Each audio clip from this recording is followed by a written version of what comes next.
ഞാൻ നിയമസഭാംഗമായത് മുതൽ സ്വയം അന്വേഷിക്കുന്ന ഒരു കാര്യമാണ് എന്തിനാണ് ഈ സല്യൂട്ട് ചെയ്യുന്നതെന്ന്. എം എൽ എമാരോ എം പിമാരോ മന്ത്രിമാരോ ആയാൽ അവരെല്ലാം സല്യൂട്ട് ചെയ്യണം എന്ന ഒരു ആചാരം ഇവിടെ ഉണ്ടായിരുന്നു. സല്യൂട്ട് ചെയ്യുന്ന ആളുടെ ഒരു വ്യക്തിത്വത്തിൻ്റെ കാര്യം ഇത് നമ്മൾ മനസ്സിലാക്കണം. അയാൾ കുറേ സമയം നിന്നിട്ടായിരിക്കും ചിലപ്പോൾ അവിടെ ഇരിക്കുന്ന കസേരയിൽ വന്നിരിക്കും. അപ്പോഴായിരിക്കും നമ്മൾ വരുന്നത്, ഉടനെ ചാടിയിരിക്കും. ഒരാളെ കണ്ട പോലെ നിയമസഭാ മന്ദിരത്തിലാണെങ്കിൽ ഒരു 140 ആളുകൾ അങ്ങോട്ടും ഇങ്ങോട്ടും ചുറ്റിത്തിരിയുന്നവരാണ്, അറിയാമല്ലോ. പരസ്പരം ഒരാളെ കാണുമ്പോൾ അഭിവാദ്യവും പ്രത്യഭിവാദ്യവും ചെയ്യാം. ആ അഭിവാദ്യത്തിന് ഈ അറ്റൻഷൻ്റെ സ്വഭാവത്തിൻ്റെ ആവശ്യമില്ല. സുരേഷ് ഗോപി അദ്ദേഹം അന്ന് രാജ്യസഭാംഗമായിരുന്നു. അന്ന് അദ്ദേഹത്തിന് സല്യൂട്ട് ചെയ്തില്ല എന്ന് പറഞ്ഞാൽ അദ്ദേഹം സല്യൂട്ട് ചോദിച്ചു വാങ്ങി കലഹിക്കുന്നതായിട്ട് നമ്മൾ വാർത്തകളിലെല്ലാം കണ്ടിരുന്നു. തൃശ്ശൂർ മേയർ അതുപോലെ സല്യൂട്ട് കിട്ടാത്തതിൻ്റെ പേരിൽ കലഹിക്കുന്നത് നമ്മൾ കണ്ടു. ഈ സല്യൂട്ട് കൊണ്ടാണോ അയാളുടെ അധികാരം എല്ലാം സ്ഥാപിച്ചെടുക്കേണ്ടത്? നമസ്കാരം. ഇക്കഴിഞ്ഞ ദിവസം നിയമസഭയിലൊരു സബ്മിഷൻ വന്നു. അതായത് ജനപ്രതിനിധികൾക്ക് ഇനി സല്യൂട്ട് വേണ്ട എന്നായിരുന്നു.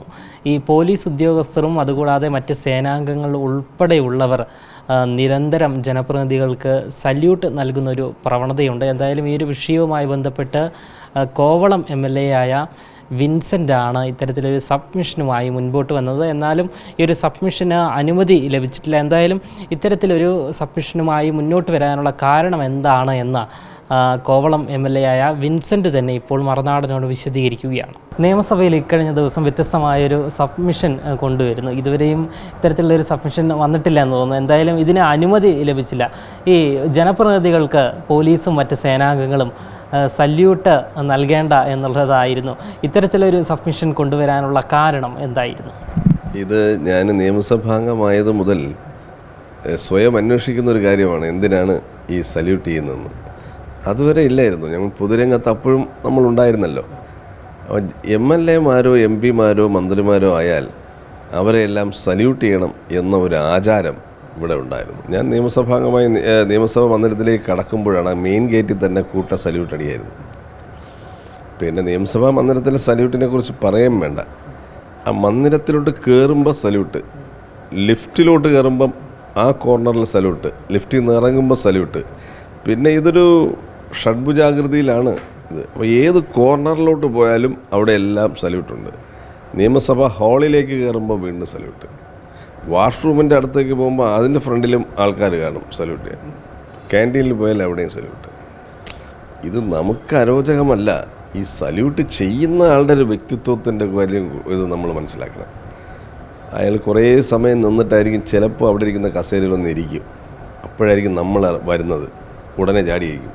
ഒരാളെ കണ്ട പോലെ നിയമസഭാ മന്ദിരത്തിലാണെങ്കിൽ ഒരു 140 ആളുകൾ അങ്ങോട്ടും ഇങ്ങോട്ടും ചുറ്റിത്തിരിയുന്നവരാണ്, അറിയാമല്ലോ. അപ്പോൾ അപ്പോഴെല്ലാം ഒരു എഴുന്നേൽക്കുന്ന ഒരു സാഹചര്യം ഉണ്ടാകും. എന്തിനാണ് ഇത് അതായത് നമ്മുടെ ഇന്നത്തെ പരിഷ്കൃത സമൂഹത്തിൽ ഒരു മനുഷ്യൻ വേറൊരു മനുഷ്യനെ അറ്റൻഷനായി നിന്ന് സല്യൂട്ട് ചെയ്യുന്നത് എന്തിനാണ്, എന്ത് കാരണത്തിലാണ്? അത് ശരിയായ ഒരു രീതിയല്ല. പരസ്പരം ഒരാളെ കാണുമ്പോൾ അഭിവാദ്യവും പ്രത്യഭിവാദ്യവും ചെയ്യാം. ആ അഭിവാദ്യത്തിന് ഈ അറ്റൻഷൻ്റെ സ്വഭാവത്തിൻ്റെ ആവശ്യമില്ല. നീട്ടിപ്പിടിച്ച് സല്യൂട്ട് ചെയ്യേണ്ട ഒരു കാര്യമില്ല. ഒന്ന് നമ്മളിങ്ങനെ കൈയെടുത്ത് വിഷ് ചെയ്യുക, അല്ലെങ്കിൽ ചിരിക്കുക, അല്ലെങ്കിൽ നമസ്കരിക്കുക. നമ്മളെല്ലാവരും നമസ്കാരമൊക്കെ പറയാറുണ്ടല്ലോ. അതങ്ങനെ ചെയ്യാം. പരസ്പരം അങ്ങനെ ചെയ്യുന്നതിൽ തെറ്റില്ല. കാരണം അതൊരു രണ്ടുപേർ തമ്മിൽ കാണുമ്പോൾ കാണിക്കേണ്ടുന്ന ഒരു മര്യാദയാണ്. അപ്പോൾ അത് കാണിക്കുന്നതിൽ കുഴപ്പമില്ല. പക്ഷേ ഇതൊരു ഇങ്ങനെ ചെയ്യണം, നിർബന്ധപൂർവ്വം ചെയ്യിക്കുകയാണ്. ഞാൻ നിർബന്ധപൂർവ്വം ചെയ്യിക്കുന്നു പറയാൻ കാരണം, പലപ്പോഴും നമ്മുടെ വണ്ടി കാണുമ്പോഴോ അല്ലെങ്കിൽ നമ്മളെ കാണുമ്പോഴോ ചിലർക്ക് സല്യൂട്ട് അടിക്കാൻ മടിച്ച് ഫോണുമായിട്ട് തിരിഞ്ഞു നിൽക്കും. അത് അവൻ്റെ മാനസികാവസ്ഥ നമ്മൾ മനസ്സിലാക്കണം.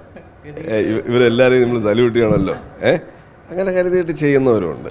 ചിലർ ഇതൊരു ഡ്യൂട്ടിയുടെ ഭാഗമായിട്ട് ചെയ്യുന്നതുകൊണ്ട്. ജനപ്രതിനിധികൾ മാത്രമല്ല, മേലുദ്യോഗസ്ഥർ, സാധാരണ ഒരു സിവിൽ പോലീസ് ഓഫീസർ അയാളുടെ മുകളിലുള്ള ഇൻസ്പെക്ടർ സല്യൂട്ട് ചെയ്യണം, CI അയാൾ സല്യൂട്ട് ചെയ്യണം. ഇങ്ങനെ മുകളിൽ ആ ഹെയറാർക്കി അനുസരിച്ച് എല്ലാവരെയും സല്യൂട്ട് ചെയ്യണം. എന്തിനാണ്, എന്താവശ്യത്തിനാണ്? ഈ സല്യൂട്ട് കൊണ്ടാണോ അയാളുടെ അധികാരം എല്ലാം സ്ഥാപിച്ചെടുക്കേണ്ടത്? അതിൻ്റെ ഒരു കാര്യമില്ല ഇന്നത്തെ കാലത്ത്. ഈ ആചാരങ്ങളൊക്കെ ചിലപ്പോൾ എനിക്ക് തോന്നുന്നു ബ്രിട്ടീഷുകാരുടെ കാലത്തുണ്ടായതായിരിക്കാം. ആ ആചാരങ്ങളൊക്കെ ഒന്നും ബ്ലൈൻഡായിട്ട് നമ്മൾ ഫോളോ ചെയ്യേണ്ട ഒരു കാര്യവും ഈ സംബന്ധിച്ചില്ല.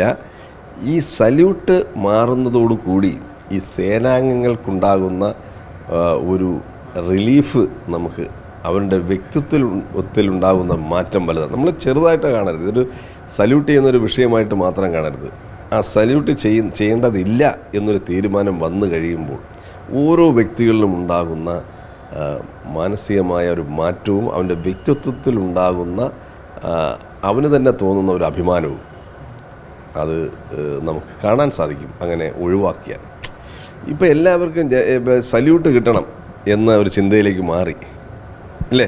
വേണ്ടപ്പെട്ട ഒരുപാട് ആൾക്കാരും ഉണ്ട്, നേതാക്കന്മാരും ഉണ്ട്. അതെ അതെ, ഈ സല്യൂട്ട് ഞാൻ കഴിഞ്ഞ ഈ 1-2 വർഷം മുമ്പ് ആണെന്ന് തോന്നുന്നു, ശ്രീ സുരേഷ് ഗോപി, അദ്ദേഹം അന്ന് രാജ്യസഭാംഗമായിരുന്നു. അന്ന് അദ്ദേഹത്തിന് സല്യൂട്ട് ചെയ്തില്ല എന്ന് പറഞ്ഞാൽ അദ്ദേഹം സല്യൂട്ട് ചോദിച്ചു വാങ്ങി കലഹിക്കുന്നതായിട്ട് നമ്മൾ വാർത്തകളിലെല്ലാം കണ്ടിരുന്നു. തൃശ്ശൂർ മേയർ അതുപോലെ സല്യൂട്ട് കിട്ടാത്തതിൻ്റെ പേരിൽ കലഹിക്കുന്നത് നമ്മൾ കണ്ടു. ഇതിനോടൊപ്പം തന്നെ ചിലർക്ക് ഇത് വേണ്ട എന്ന് ഞാനിങ്ങനെ അഭിപ്രായപ്പെടില്ലേ, അത് പണ്ട് തന്നെ ഞാനിപ്പോൾ പറയുന്നു, മനസ്സാലെ സല്യൂട്ട് വേണ്ട എന്ന് തീരുമാനിച്ചിരിക്കുന്ന ഒരുപാട് പേര്. മുഖ്യമന്ത്രിയായിരുന്ന ശ്രീ ഉമ്മൻചാണ്ടി സാറ്, അദ്ദേഹം സെക്രട്ടേറിയറ്റിന് മുന്നിലൂടെ ഇങ്ങനെ നടന്നു പോകുമ്പോൾ ഒരു പോലീസുകാരൻ ആ ഡിവൈഡറിന് മുകളിൽ കാല് കയറ്റി വെച്ച് നിൽക്കുന്ന ഒരു ചിത്രം അന്ന് പത്രങ്ങളിലൊക്കെ വന്നിരുന്നു.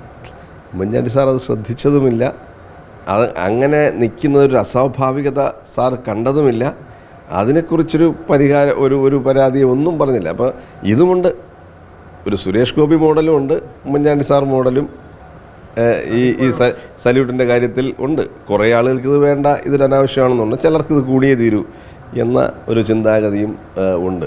പക്ഷേ എന്തായിരുന്നാലും അത് ഒഴിവാക്കേണ്ടതിനെക്കുറിച്ച് ഗവൺമെൻറ് ആലോചിക്കേണ്ടതാണ്. ഗവൺമെൻറ് അതിനെക്കുറിച്ച് ചിന്തിക്കണം. അതല്ലാതെ ഇനിയും അതിങ്ങനെ തുടരുന്നു, അതിനെന്തെങ്കിലും സമൂഹത്തിന് എന്തെങ്കിലും ഒരു മെസ്സേജ് കൊടുക്കുകയാണ് സോക്കെ, അതല്ലെങ്കിൽ ഒരു പോസിറ്റീവായിട്ടുള്ള റിസൾട്ടിനും ഉണ്ടാവും, കുഴപ്പമില്ല. ഇപ്പോൾ സ്കൂൾ കുട്ടികളെ ഇതുണ്ടല്ലോ, സ്റ്റുഡൻറ്റ് പോലീസ് കേഡറ്റ്, അവർ വരെ നമ്മളൊരു സ്കൂളിൻ്റെ വാർഷികത്തിന് പോകുമ്പോൾ ആ കുട്ടികൾ നിരന്ന് നിന്ന് സല്യൂട്ട് ചെയ്യുന്ന, സല്യൂട്ടോട് കൂടിയിട്ടാണ് നമ്മളെ സ്വീകരിക്കുന്നത് തന്നെ. അപ്പോൾ ഒരു ചടങ്ങിൻ്റെ ഭംഗി കൂട്ടാൻ വേണ്ടി, അല്ലെങ്കിൽ ചടങ്ങിൻ്റെ ഒരു പ്രൗഢി വർദ്ധിപ്പിക്കുന്നതിന് വേണ്ടി സല്യൂട്ടിലേക്ക് പോകുന്ന ഒരു സ്ഥിതിവിശേഷമുണ്ട്. സല്യൂട്ട് ചെയ്യാം, ആരെ സല്യൂട്ട് ചെയ്യാം? നമുക്ക് ദേശീയ പതാക അല്ലെങ്കിൽ നാഷണൽ മോണുമെൻറ്റ്സ്, അതിനെയൊക്കെ സല്യൂട്ട് ചെയ്യാം. ഇപ്പോൾ സ്വാതന്ത്ര്യ സമര സേനാനികളുടെ രക്തസാക്ഷി മണ്ഡപം, നമുക്ക് രക്തസാക്ഷി കുടീരങ്ങൾ, അവരെയെല്ലാം രാജ്യത്തിന് വേണ്ടി മരണപ്പെട്ട പട്ടാളക്കാർ, പ്രതിരോധ സേനാംഗങ്ങൾ, യുദ്ധവീരന്മാർ, അവരുടെ എല്ലാം സ്മാരകങ്ങളെ നമുക്ക് സല്യൂട്ട് ചെയ്യാം. ദേശീയ പതാകയെ സല്യൂട്ട് ചെയ്യാം. ഇപ്പോൾ സ്വാതന്ത്ര്യദിന പരേഡ് സല്യൂട്ട് ചെയ്യാം, റിപ്പബ്ലിക് ദിന പരേഡ് സല്യൂട്ട് ചെയ്യാം, പാസിംഗ് ഔട്ട് പരേഡിന് സല്യൂട്ട് ചെയ്യാം. അങ്ങനെയുള്ള സെർമോണിയൽ ഫങ്ഷൻസ്, അതിനെ സല്യൂട്ട് ചെയ്യുന്നതിൽ തെറ്റില്ല. പക്ഷെ ഒരു വ്യക്തിയെ വേറൊരു വ്യക്തി സല്യൂട്ട് ചെയ്യുന്ന ഒരു ശീലമായി വരുന്നത് ഉചിതമല്ല എന്നുള്ളതാണ്.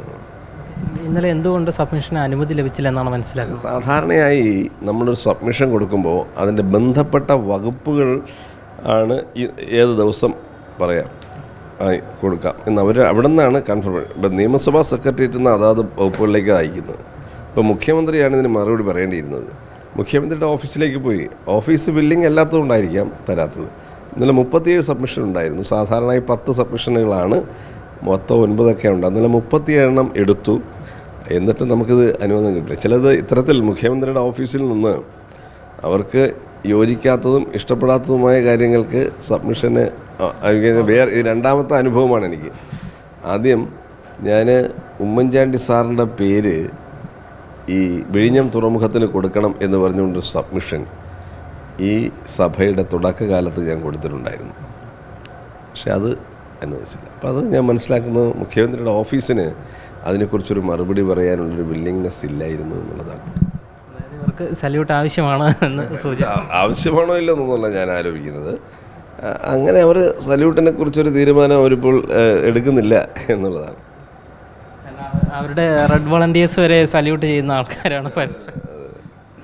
റെഡ് വോളണ്ടിയേഴ്സ് വരെ സല്യൂട്ട് സ്വീകരിക്കുക, സല്യൂട്ട് ചെയ്യുന്നതാണ് റെഡ് വോളണ്ടിയേഴ്സിൻ്റെ ജോലി എന്നാണ് അവർ കരുതിയിരിക്കുന്നത്.